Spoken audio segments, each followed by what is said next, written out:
네, 이번 시간은 노멀 셀라인, 하트만 솔루션, 플라즈마 이솔루션 이 세 가지 수용액을 간단하게 비교해 볼 텐데요.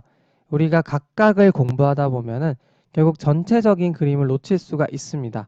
결국 우리는 어떤 상황에서 어떤 용액이 가장 적절할지 판단하는 게 최종 목적이기 때문에 같이 한번 볼게요.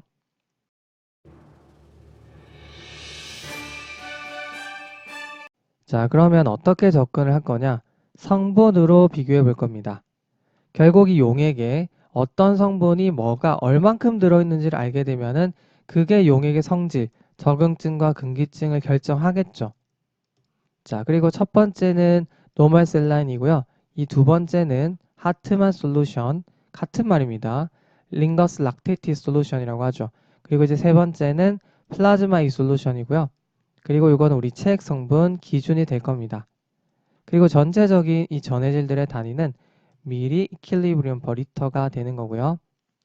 자, 우선 이 나트륨부터 볼게요. 자, 우리 체액이랑 비교해 보면은 나트륨이 상대적으로 많이 들어있는 걸 알 수 있습니다. 그리고 가장 우리 체액이랑 비슷한 거는 플라즈마 이솔루션이라고도 하는 것도 알 수 있고요. 물론 이 하트만 솔루션도 나트륨 들어 있습니다. 그래서 기본적으로 나트륨이 부족한 사람한테서 나트륨을 보충해 줄 수가 있고요. 또는 이제 나트륨과 함께 물이 또 부족할 수가 있겠죠. 그래서 물을 보충해 줄 수도 있다라고 하는 거 생각할 수가 있습니다. 특히나 이 노멀셀란 같은 경우는 상대적으로 좀 높기 때문에 과다하게 쓰게 되면은 나트륨이 오히려 과도해져서 과나트륨혈증, 그러니까 고나트륨혈증을 유발할 수가 있겠죠. 수분도 마찬가지입니다. 수분이 과다해질 수도 있다라고 하는 거 생각할 수 있을 겁니다. 자, 그 다음에 칼륨에 대해서 한번 볼게요. 자, 칼륨은 이 노멀 셀라인에는 없습니다. 그런데 하트만 솔루션과 이 플라즈마 이 솔루션에는 들어있죠. 체액과도 비교했을 때 조금 더 많거나 비슷한데요. 자, 일단 칼륨이 부족한 사람한테서 보충해 줄 수가 있겠다. 그런데요, 반대로 이걸 많이 쓰게 되면은 칼륨이 쌓이게 되면서 고칼륨혈증을 유발할 수가 있겠다라고 하는 거 생각할 수 있겠죠. 자, 특히나 심부전 환자 같은 경우는 전해질 배출이 잘 안 되니까 더욱이 이 고칼륨혈증을 주의해서 사용을 해야 될 겁니다. 나트륨도 마찬가지예요. 자, 그래서 이런 전해질들은 이런 심부전에서 주의를 해야 됩니다. 자, 그 다음에 칼슘 볼게요. 자, 칼슘은 여기 하트만 솔루션에만 들어있어요. 체액이랑 비슷하게 들어있죠. 역시나 칼슘을 보충해 줄 수가 있다라고 하는 건데요. 그러나 마찬가지로 칼슘이 들어있기 때문에 문제가 있을 수 있습니다. 그게 뭐냐면요. 칼슘은 대표적으로 혈액 응고와 관련된 전해질입니다. 저랑 예전에 이 혈액 응고 단계에 대해서 공부를 한 적이 있는데요. 이 칼슘이 바로 관련을 하고 있죠. 그래서 혈액 제제랑 동시에 투여하지 못한다라고 하는 특징이 있습니다. 물론 이걸 실제로 사용해 봤더니 별 상관이 없더라라고 하는 그런 취지의 어떤 어조가 있긴 한데요. 그러나 이제 이게 찜찜하기 때문에 굳이 혈액 제제랑 같이 쓰지 않는다라고 생각을 하시면 되겠습니다. 자, 그 다음에 마그네슘이 유일하게 들어있는 거는 자, 이 플라스마 이 솔루션이죠. 자, 이 마그네슘은 굉장히 또 중요한 전해질 중에 하나입니다.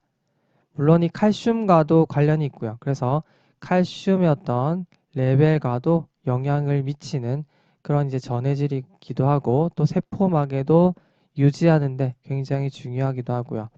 그 다음에 굉장히 다양한 효소 활성에도 관여를 합니다. 자, 이 칼슘도 중요하지만 이 마그네슘도 중요하거든요. 이런 마그네슘을 보충할 수 있다는 굉장히 좋은 점이 있습니다. 뭐가요? 바로 플라즈마 A 솔루션이요. 자, 그 다음에 마지막으로 이 클로라이드를 한번 볼게요. 자, 이 클로라이드는 결국 0.9% 노멀 셀라인 같은 경우는 이게 1대1로 들어있는 거기 때문에 나트륨과 클로라이드가 같게 들어있죠.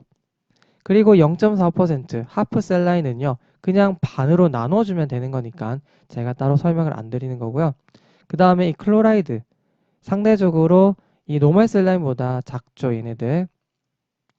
자, 특히나 이 98 클로라이드가 적기 때문에 우리가 이거를 이 노멀 셀라인과 비교했을 때 클로라이드 제한 수액이다라고도 합니다. 자, 여기서 이제 중요한 걸 제가 하나 설명을 드릴 텐데, 우리가 보통 이제 수술 환자나 화상 환자한테서는요, 노멀 셀라인이랑 하트만 솔루션이랑 비교했을 때 뭘 더 선호할까요? 보통 이 하트만 솔루션을 많이 쓴다라고 들어보셨을 겁니다. 이것도 우리 카페에서 어떤 분이 이제 질문을 올려주셨더라고요. 자, 왜 하트만 솔루션을 선호하게 되냐면,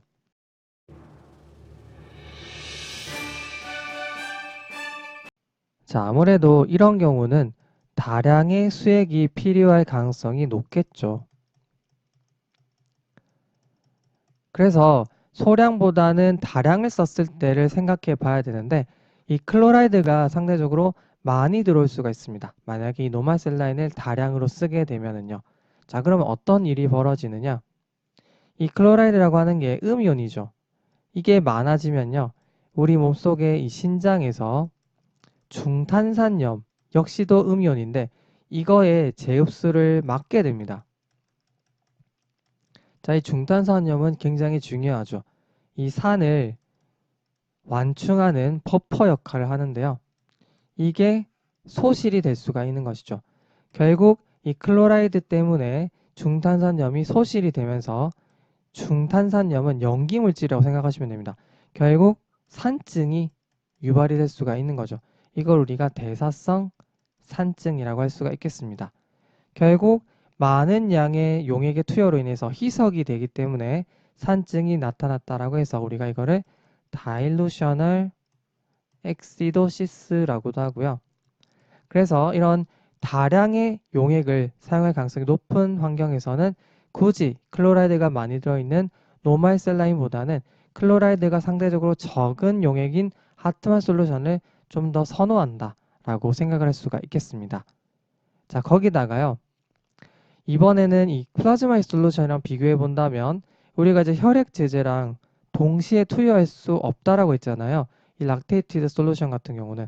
그러나 이 플라즈마이 솔루션 같은 경우는 체액이랑도 가장 유사하고 클로라이드도 더 제한이 되어 있으면서 비슷하고 거기다가 칼슘이 없죠. 자, 그래서 아무래도 가장 선호가 되는 용액이라고 할 수가 있겠습니다. 실제로 이 만약에 수혈을 할 수가 없다. 뭐 부족한 상태다라고 했을 때 우리가 이제 기다리는 용도로서 플라즈마 이 솔루션을 쓰기도 합니다. 그만큼 체액이랑 유사한 이 특성이 있기 때문입니다. 자, 그러면 앞서 설명드린 내용을 빠르게 한번 정리해 볼게요. 여러분들이 헷갈려 하실 수도 있을 것 같아서. 자, 우선 나트륨은 체액 보충에 유리하다. 그러나 과도한 수분 그리고 고나트륨 혈증에는 주의를 해야겠다. 그리고 두 번째, 칼륨이 들어있었던 거는 나머지 노멀 셀라인 아니었죠. 하트만 솔루션이랑 플라즈마 솔루션에 들어있었기 때문에 당연히 칼륨을 보충해 줄 수는 있겠지만 반대로 고칼륨 혈증이나 또는 이제 신기능 저하 시에 칼륨이 쌓이다 보면은 더욱더 주의를 해야 되기 때문에 모니터링이 필요하다라고 하는 거 생각을 해야 되고요. 그 다음에 칼슘이 들어있던 거는 하트만 솔루션이었죠. 자, 칼슘 보충의 개념은 좋았지만 결국 혈액 응고 반응에 관련된 전해질이었기 때문에 혈액 제제랑 동시 투여는 어렵다라고 하는 거랑요. 추가적으로 칼슘이라고 하는 거는 이렇게 이제 인산이나 탄산과 같이 결정을 만들 수가 있기 때문에 주의를 해야 된다 생각할 수 있습니다. 자, 그다음 마그네슘은 플라즈마 이 솔루션에 들어 있었죠. 이 중요한 마그네슘을 보충해 줄 수 있다라고 하는 거 생각하실 수가 있겠습니다. 물론 이 마그네슘도 많이 주게 되면은 고마그네슘 혈증 유발할 수 있겠죠. 당연한 겁니다. 자, 그 다음에 클로라이드. 자, 염소. 이것 때문에 제가 아까 이 세 가지 용액을 한번 비교해 봤죠. 다량으로 썼을 때 노말셀라인은 과염소성 대사성 산증 유발할 수 있는 거 자세하게 설명드렸죠. 그래서 클로라이드가 적은 나머지 용액을 보통 수술이나 화상 환자한테 잘 쓰고요. 가장 우리 체액이랑 유사한 플라즈마 솔루션이 좋다라고 하는 거 생각할 수 있습니다.